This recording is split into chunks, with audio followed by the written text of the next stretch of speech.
Let's get started!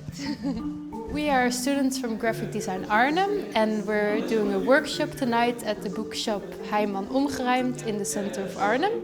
We host workshops every week focused on experimental type design, and every week we have like a different method of making letters. Yeah, we're making letters inspired by a window made in this bookstore that we're here now. And we use those elements to then again create new shapes on the wall in relationship to the letters of the books and of the bookstore itself. Graphic design is a very broad subject. It's a subject in which you can enter multiple fields of art and still call yourself a designer, because you're just working with visually communicating, be that letters, books, video, 3D motions, sculptures, performances. That's all could be part of graphic design in some way or another. Type Club is never about work, it's about a gathering. So it was made for people to come together.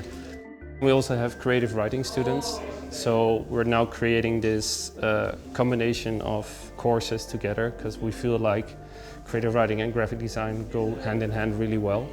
We're both working with meaning, but in a different way, so today is a little bit like an opener of how to get the people connected together. Sounds really nerd, but we'll make a book about it, which will be amazing. It's not how the end result, but also how the ideas start from how to curate a workshop. For some people, type design can be a little bit intimidating because it always has to be perfect, and if you want to make a font there are so many things that you have to think of, but we try to make type design as accessible as possible and for everyone open for trying, and if you like it you can join. What the Type Club's gonna be in the future, I think it depends on the next generation of artist students. We took it over from the last people. We've been doing this for 6 years now, maybe 7 in total, but we're looking for the new generation of Type Club. So if you want it, you can have it. Yeah.